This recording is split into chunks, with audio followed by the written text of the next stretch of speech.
25년도는 안 갈 줄 알았는데 25년도가 가고 이렇게 빨리 이 한 해 한 해를 보내다 보면 옛날에는 화살로 표현하죠.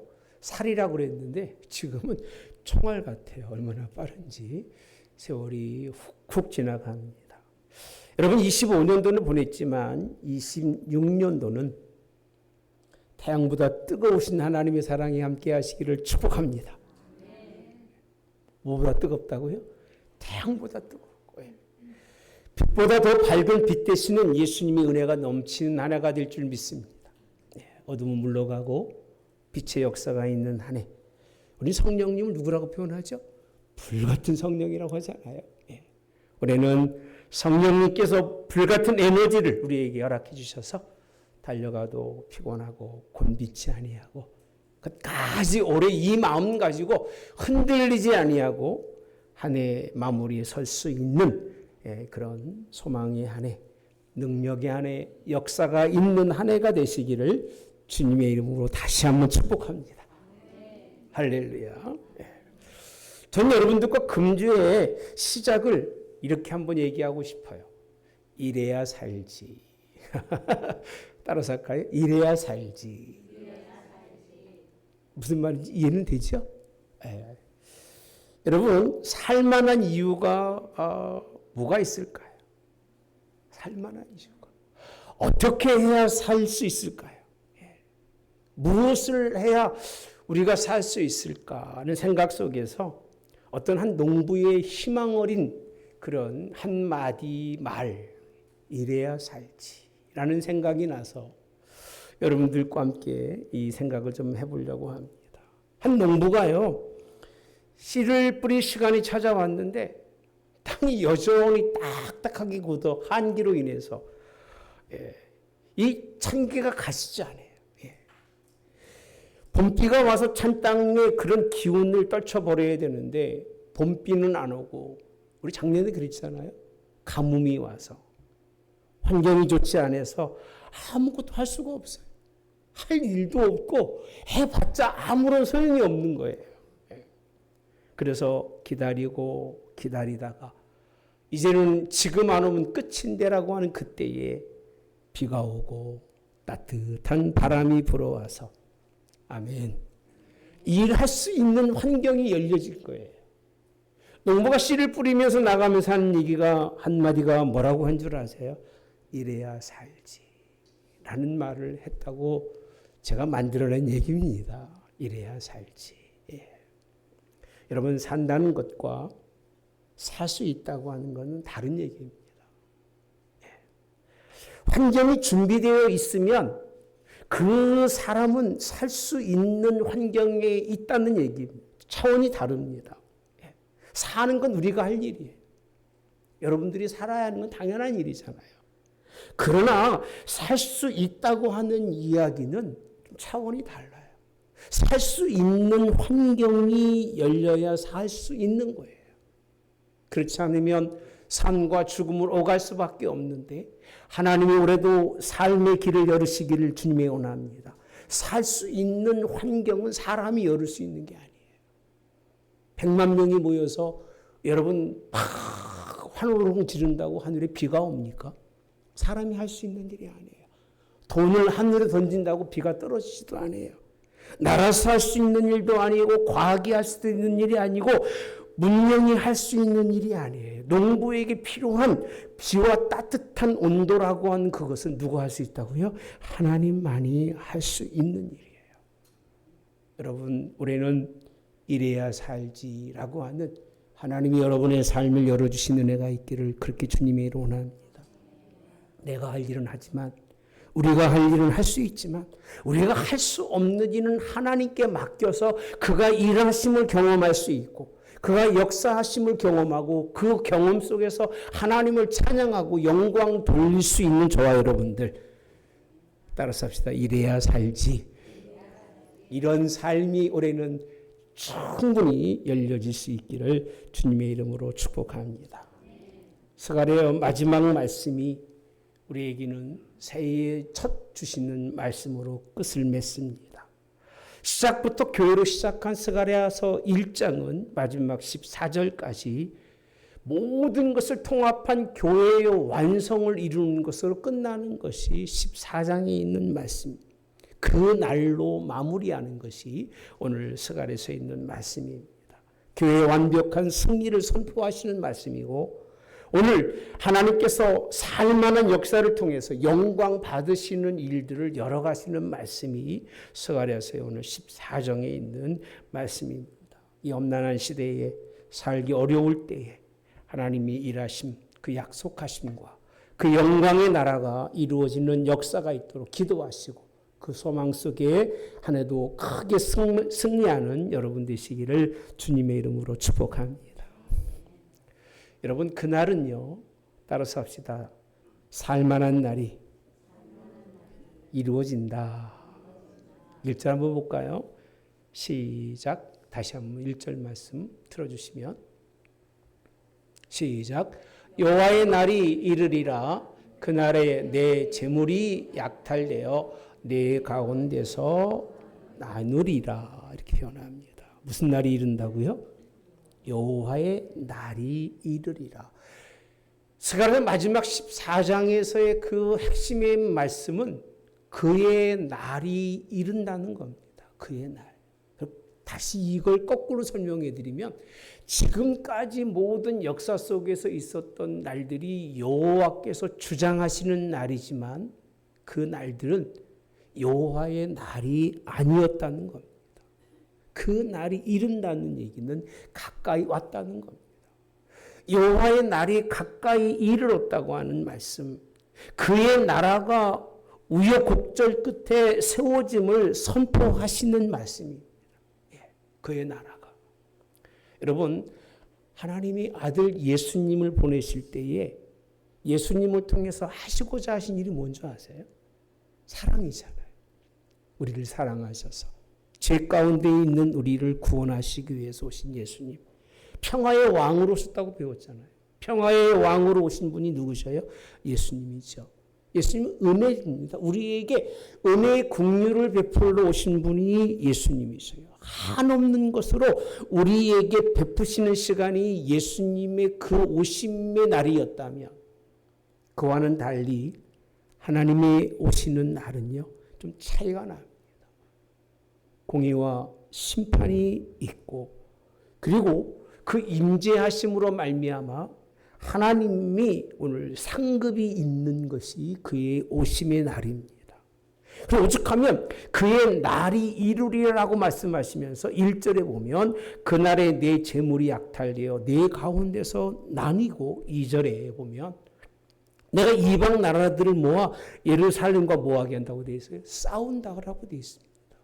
하나님께서 그의 날이 이르렀을 때는요, 예루살렘을 중심으로 해서 앞에도 우리가 나눈 말씀입니다. 수많은 사람들이 몰려와서 예루살렘을 중심으로 싸우는데 예루살렘은 함락됩니다. 무너져요. 무너지고 거기에 있는 모든 건 약탈되고요. 그리고 부녀들은 욕을 당하고 성읍 백성은 절반이나 사로잡혀 갑니다. 이게 2절에 있는 말씀입니다. 근데 그 마지막에 보면 따라서 남은 백성은 성읍에서 끊어지지 아니하리라라고 표현합니다. 그 남은 백성. 13장에 보면요, 3분의 2가 다 잘못되고 3분의 1만 남는데 14장에서는 예루살렘에 남은 3분의 1조차도 다 흩어지게 해요. 나누어지고 깨어지고 부서지게 하고, 결국은 그 남은 백성이 끊어질 듯 말 듯한 백성만 남는다는 겁니다. 여러분, 그의 하나님이 오실 때가 이렇게 하나님이 나누셔서 그 몇 되지 않는 백성들을 그 남은 백성으로 여기시는 것이 성경에 있는 말씀입니다. 제가 말씀을 여러분 준비하면서 느끼는 것이 뭐냐면, 구원이 그렇게 편안할까? 구원의 문이 그렇게 넓어서 뭐 너나 할 것 없이 갈 수 있는 자리가 구원의 문일까라고 하는 것에서 늘 저는 그렇게 생각하지 않습니다. 하나님이 생명으로 인도하는 문은 좁고 협착하다고 표현해서 천년이가 적다고 표현합니다. 천년이가 적다.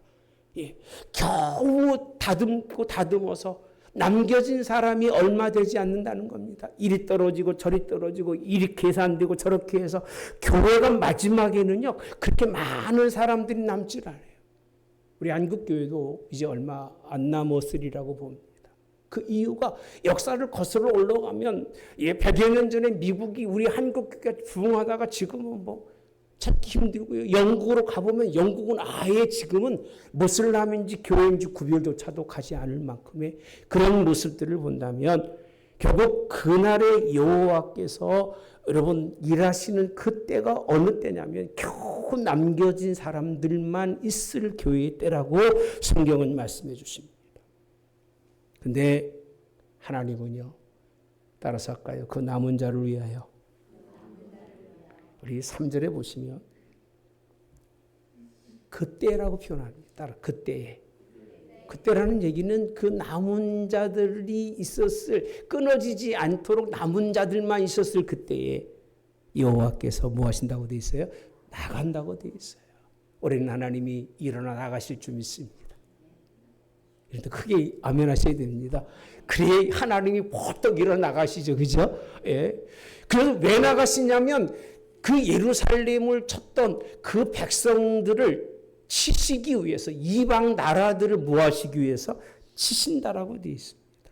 여러분 하나님이 치시면 뭐가 남겠습니까? 뭐가 남겠어요? 예. 그래서 전쟁의 날같이 하나님이 그들을 치시는 것이 하나님이 하시는 일이에요. 올해는 하나님이 뭐 하시도록이요? 나가서 뭐 하신다고요? 치시는 역사가 있도록 그렇게 하나님이 일하실 줄 믿습니다. 4절에 가보시면 더 우리에게 하시는 말씀이 또 무슨 날이라고 되어 있냐면요. 그날에 누구의 발이? 그의 발이 어디 앞에요? 예루살렘 앞 곧 동쪽 감람산에 서신다라고 되어 있습니다. 서 계신다는 거예요. 예. 무슨 산에 서 계신다고요? 감람산에 서 계신다라고 표현합니다.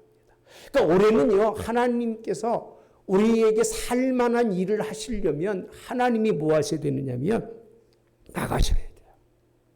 하나님이 나가시고 하나님이 일하시는 것이 우리의 모든 대적이 되는 것들을 쳐서 없애시는 하나님의 역사가 일어나야 되고요. 또 하나는 하나님이 서시는 거예요. 어디에 서신다고요? 감람산. 뭐 성경 공부를 뭐 오랫동안 안 해가지고 감람산이 뭐지? 그런 분도 있을 거예요. 감람산의 특징이 뭔지 아세요? 예수님이 기도하던 자리예요. 이 감람산은요, 예수님이 뭐 하신 자리인 줄 아세요? 승천하신 자리예요. 감람산이요. 감람산에서 예수님께서 승천하셨어요. 그 자리에 하나님이 그 자리에 서서 하시는 일이 무엇일까라고 했을 때에 감람산 그 한가운데에서 동서로 갈라져 매우 큰 골짜기가 돼서 산 절반은 북쪽으로 절반은 남쪽으로 옮겨진다고 표현합니다. 이런 모습은 무엇을 설명하고 있느냐 하면 교회는 황폐해져 가서 교회가 큰 어려움을 당할 때 하나님은 감람산에 서셔서 기도하던 자리고 예수님이 눈물을 흘리는 자리고 예수님이 승천하신 그 자리에 그 발을 들이우시면서 하시는 일이 우리를 지켜보신다는 거예요. 뭐 하시기 위해서? 남은 자들을 위해서 나가시고 남은 자들을 위해서 치시고 남은 자들을 위해서 감람단에 서서 그 남은 백성들을 살피시는 하나님의 역사가 있기를 주님이 원합니다. 여러분 예루살렘은 무너져도 하나님은 반드시 살아계십니다. 아멘. 여러분들 교회가 어렵다고 성도들이 떨어진다고 염려하거나 걱정할 이유가 없습니다. 아직도 멀었습니다. 여러분 그럴수록 하나님께 맡기시고 그가 일하시는 날이 우리에게 임하기를 기도할 수 있는 여러분 되시기를 주님의 원합니다. 26년도는 하나님이 일하시는 해가 되시도록 그가 정말 나가서 치시고 서시는 그런 놀라운 한 해가 되시기를 주님의 이름으로 축복합니다. 5절에 가보시면 그렇게 하나님이 일하실 때는 우리는 어떻게 해야 되는가? 하나님이 일하시는데 쭉 넘어갈게요. 그거 보시면 그가 그 산 골짜기로 도망하라고 되어 있습니다. 유다 왕 우시아의 때에 뭘 피해서요? 지진을 피해서 도망하던 것 같이 뭐한다? 하리라, 도망하라고 표현합니다. 제가 왜 이 부분을 여러분들에게 꼭 말씀드리냐면 이 스가랴서의 말씀은요, 이 교회 전체를 담고 있고 교회 전체는 하나님의 역사 전체를 다 담고 있는 것이 교회 삶입니다. 다 담고 있어요. 그중에 특히 이 도망이라고 하는 말씀은요, 누가 사용하시는 말씀이냐면 예수님이 우리에게 마지막 종말 때에 허락하신 말씀이 이 말씀이더라고요. 도망하라고 되어 있더라고요. 예. 하나님이 일하시는데 예루살렘이 크게 문제가 됐을 때에 우리가 할 일이 뭐냐면 우리 도망하는 일이에요. 도망합시다. 아멘. 그랬더니 물어 그래요. 목사님 지금 이 시대에 어디로 도망합니까? 비행기로 치면 뭐 금방 깨지고 사람이 뛰어간들 6.25하고는 다르잖아요. 도망하라고 했더니 믿음의 사람들이 하는 얘기가 막 도망가는 생각만 해. 아, 부산으로 가면 되겠구나. 제주도 가면 괜찮을까요? 예, 성경에 한번 같이 가봅시다. 마태복음 24장 15절에 보면 그러므로 너희가 선지자 다니엘이 말한 바 멸망에 가정한 것이 어디에 선 것을요? 거룩한 곳에 선 것을 보거든 잃는 자는 깨달을진저. 16절에 함께 봅시다. 시작. 그때에 유대에 있는 자들은 산으로 도망하라라고 표현합니다. 어디로 가라고요? 산으로. 근데 오늘 본문에 있는 5절에 있는 말씀도 너희가 그 산 골짜기로 도망하는데 지진을 피해 도망하는 것처럼 뭐 하라는 거예요? 도망하라는 거예요. 예. 우리는 도망해야 됩니다. 아멘. 산으로 도망하니까 어떤 산으로 가야 됩니까? 라고 말할 수도 있는데 마태복음 15장 17절에 가보시면요. 도망에 대해서 이렇게 표현합니다. 지붕 위에 있는 자는 집 안에 있는 물건을 가지러 뭐하지 말고 내려가지 말래요. 한 집안에서 지붕 위에 살아 가는데 도망한다는 게 뭐냐면 그 아래의 물건을 가지러 내려가지 않는 것이 도망한다는 표현을 쓰고 있어요. 피하는 게 아니에요. 이 말은 무슨 얘기냐면 지붕 위는 이스라엘 백성들이 보통 기도하는 자리예요. 여러분 집집마다 기도하시길 바랍니다.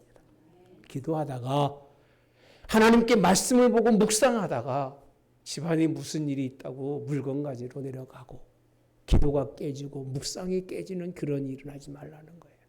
남은 자들은요.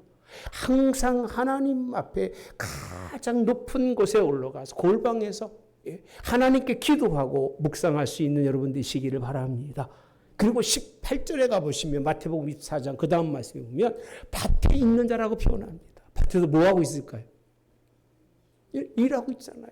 뭐 그냥 갈고 또 거기에 씨 뿌리고 또 가꾸고 또 걷어낼 수 있는 그런 밭에 있는 자는 겉옷이라고 하는 의미는요. 그 일을 다 농부가 옷을 입는다고 겉옷은 틀립니다. 일하다가 다 때 빼고 광내고 어디로 가는 거예요? 어디로 가겠어요? 일하다 말고 사람 만나러 가고 놀러 가고 잔치집 가고 그 겉옷을 가지고 가는 거예요.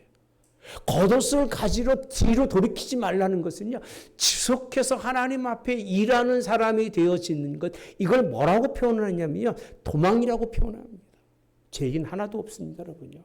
마태복음 24장 가서 읽어보십시오. 그 단락은 끊어진 단락이 아니라 연속해서 이어지는 단락이에요.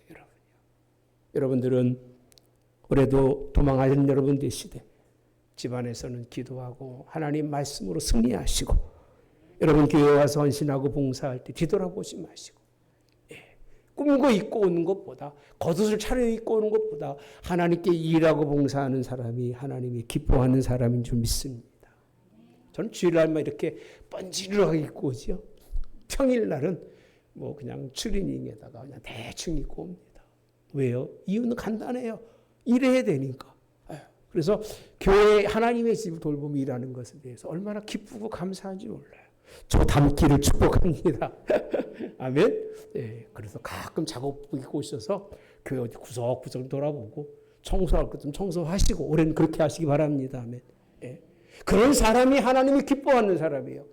예, 옛날에 말씀드렸잖아요. 가정에서도 먼저 모든 일을 앞장서서 일하는 사람이 되라. 내일 따로 없이 손이 필요할 때마다 손을 더하는 사람이 되고 발이 필요할 때마다 발을 더하는 사람이 돼야 그 그 사람이 하나님이 기뻐하는 사람이고요. 그 사람을 그리스도인이라고 표현하는 거예요. 예. 봉사하는 사람은요, 겉옷 챙겨 입을 수 있는 시간이 없어요. 하나님의 집에 충성하고 봉사하는 걸 뭐라고 표현했다고요? 유대에 있는 자들은 뭐한다? 산으로 도망한다고 표현하고 있는 거예요. 예. 산이라고 하는 것은 이런 우리의 삶의 부분인 걸 믿으시기를 주님의 이름으로 원합니다. 뿐만이 아닙니다. 아이벤 자와 젖먹인 자들에게 화 있다고 표현하죠. 예. 이어지는 말씀들인데 여기까지만 할 수 있도록 하겠습니다. 여러분 도망할 때 성경에 다시 5절에 가보시면 이렇게 표현합니다. 도망하던 것 같이 하리라. 나의 하나님 여호와께서 뭐 하실 것이냐면, 눌러주실래요? 다시 5절에 보시면,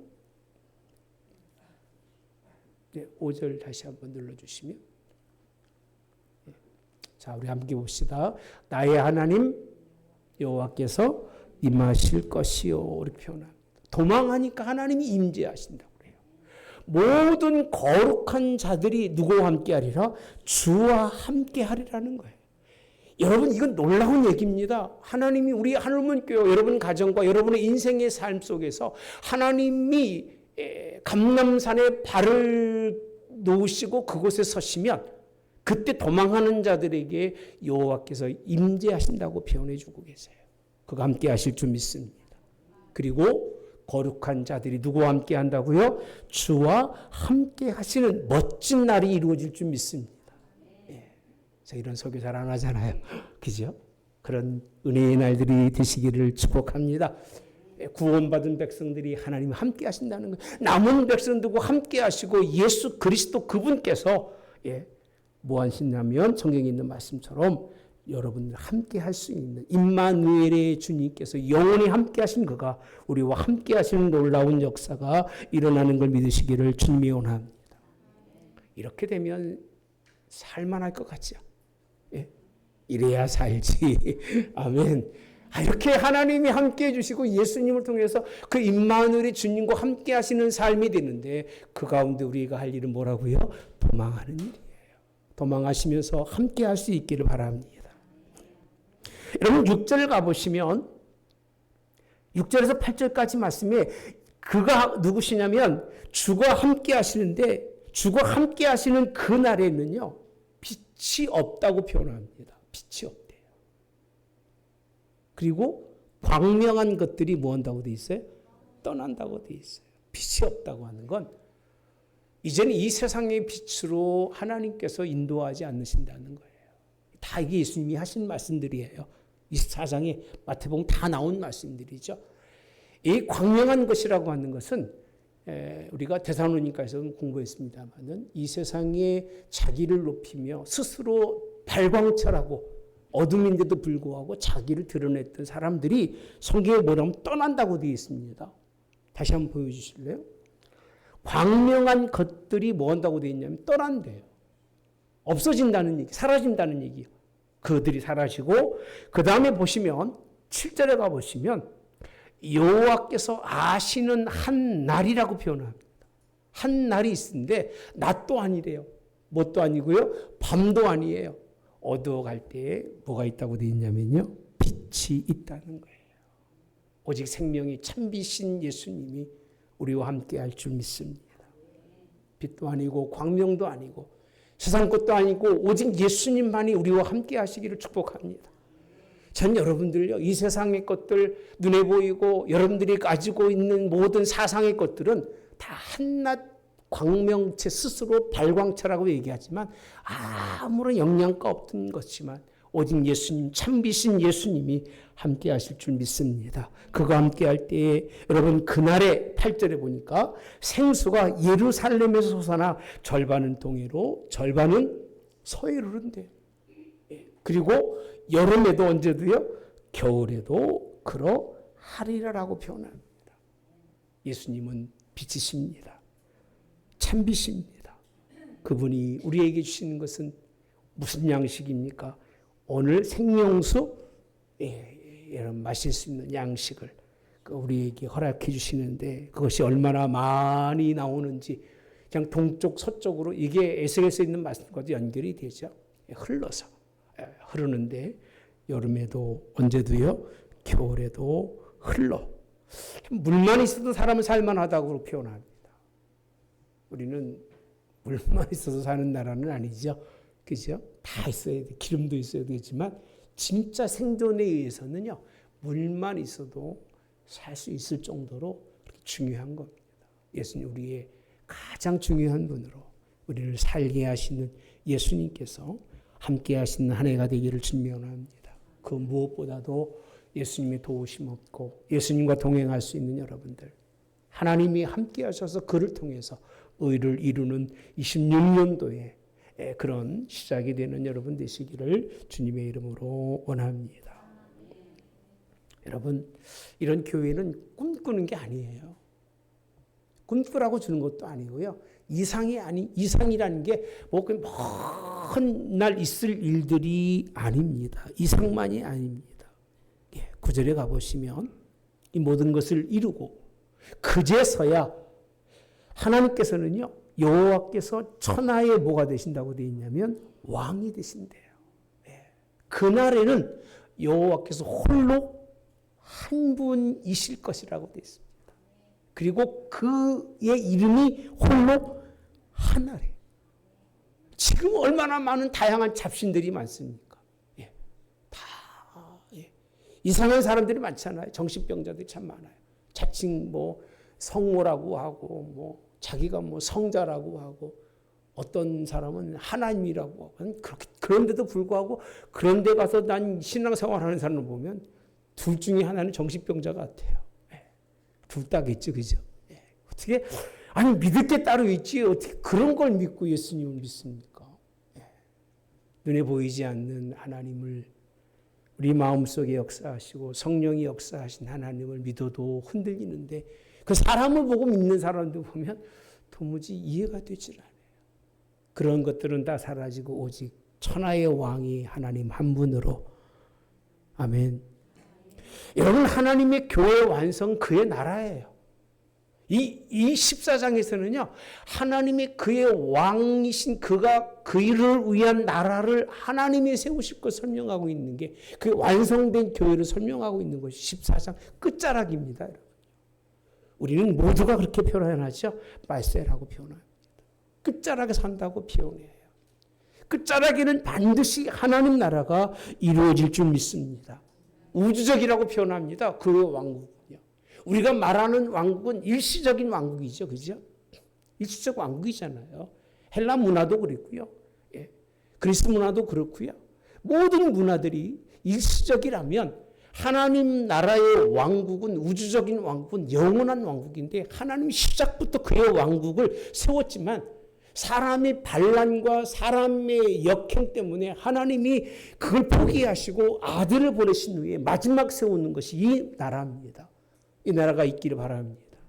천국은 여기 있다 저기 있다 할 것이 아니라 어디 안에 있느니라 너희 안에 있느니라. 지금 그 나라가 여러분에게 이루어지기를 바랍니다. 그건 다른 거 아닙니다. 하나님만이 나의 왕이십니다. 그의 이름만이 유일하게 우리의 모든 것이고 그의 홀로 한 분이신 하나님 나는 그분만 바라보고 인생을 살겠습니다라고 하면 그 사람 마음속에는 이미 그 나라가 이루어진 거예요. 그것이 이루어지기를 주님이 원합니다. 하나님은요. 당연히 그 일을 이루셔야 되겠지만 그렇게 참아 오시다가 그 주의권을 가지고 오시다가 이때서야 하나님이 그 영광을 누리시겠다고 9절에 말씀하신 거예요. 여러분 하나님 그분이 서서 일하실 때 예수 그리스도를 통해서 그의 왕국이 이루어질 줄 믿습니다.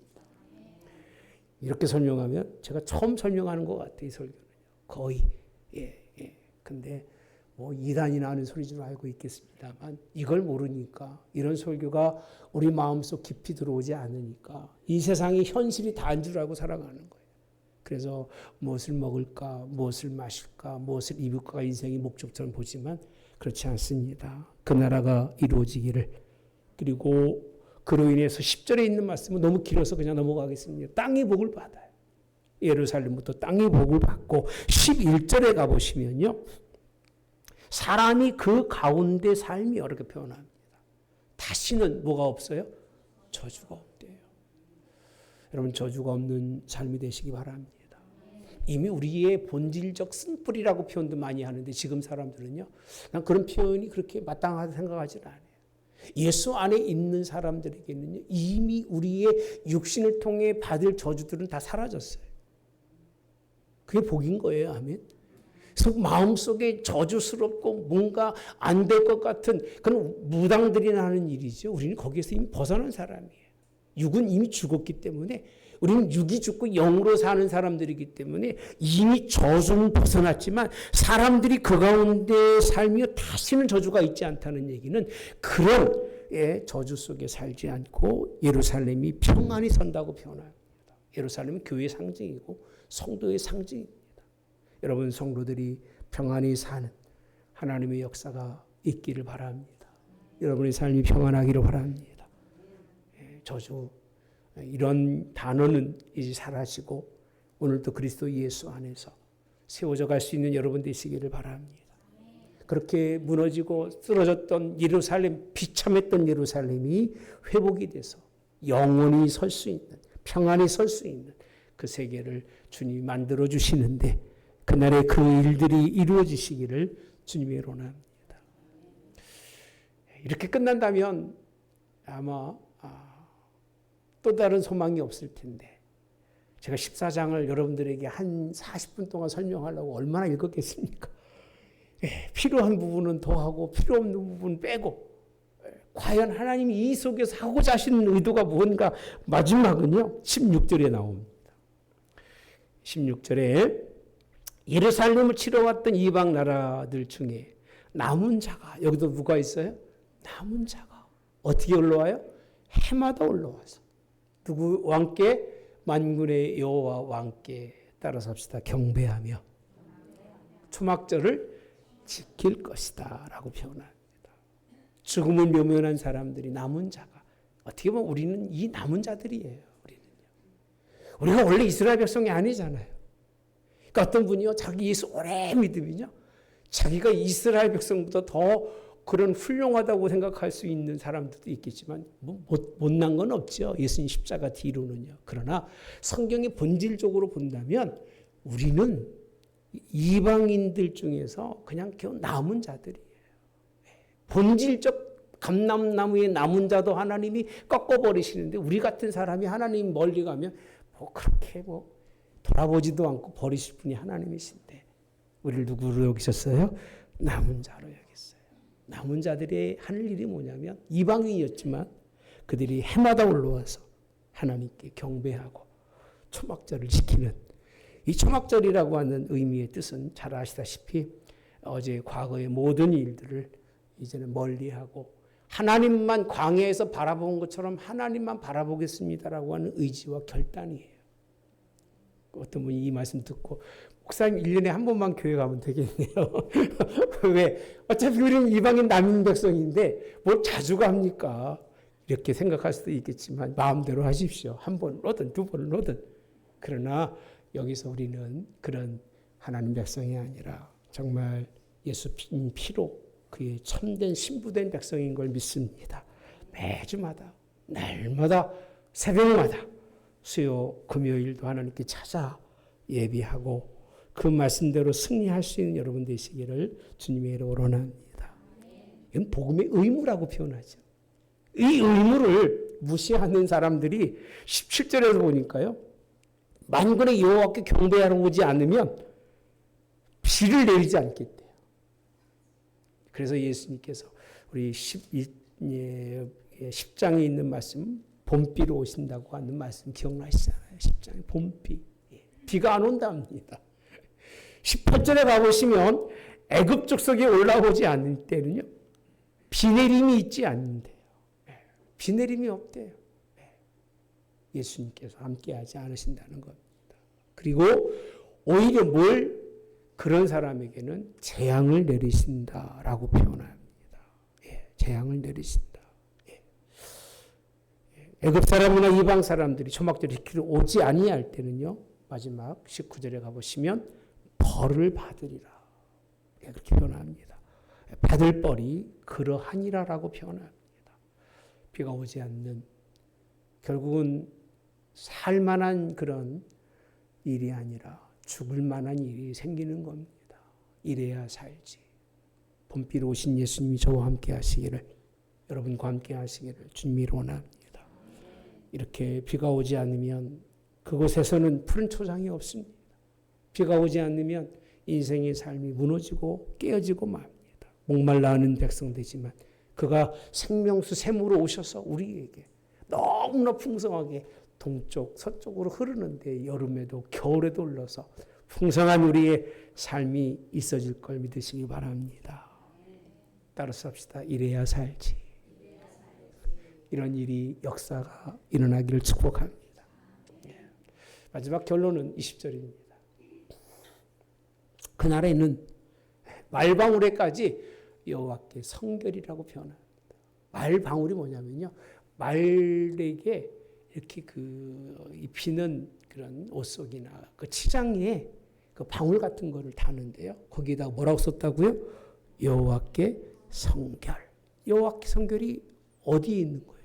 제사장? 제사장의 이마에 붙여지는 게 여호와께, 이건 표입니다.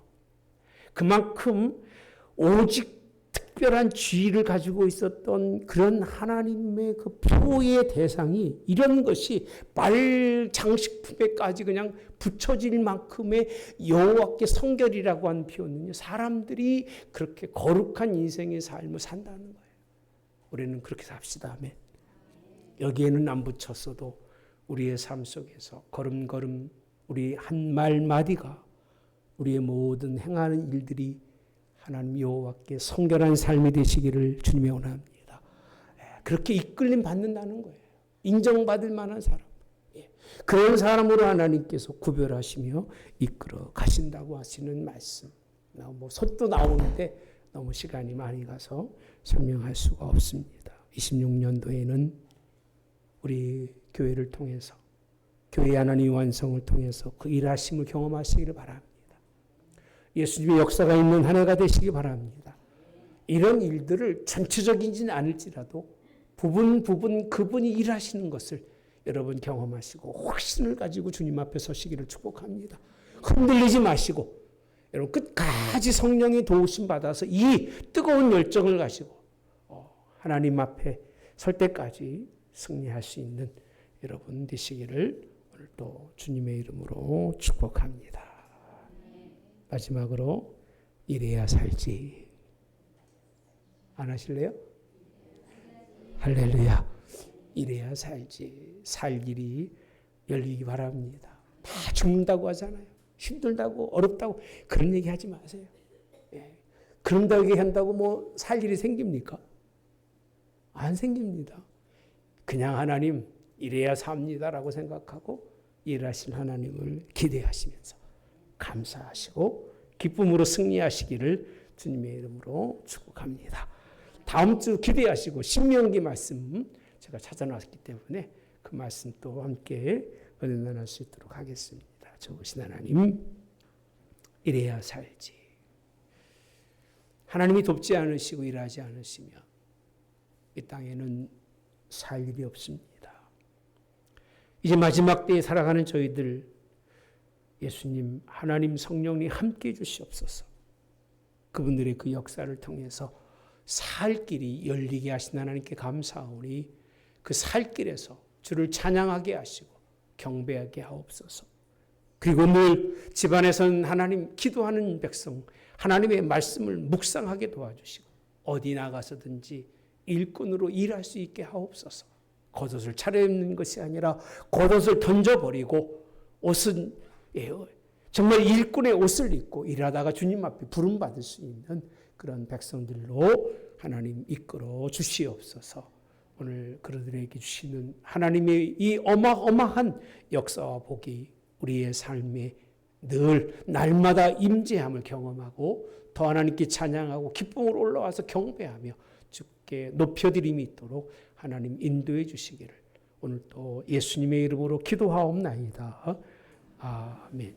지금은 우리 주 예수 그리스도의 은혜와 하나님 아버지의 극진하신 사랑하심과 성령의 교통 내주 역사하심이 그날이 우리에게 연속이 되는 승리의 한 해가 될 수 있도록 그 마지막에 좋은 열매로 하나님께 영광을 돌리며 그 영원한 나라에 함께 있을 수 있는 백성 될 수 있도록 함께하여 주시기를 성부와 성자와 성령의 이름으로 축원하옵나이다. 아멘.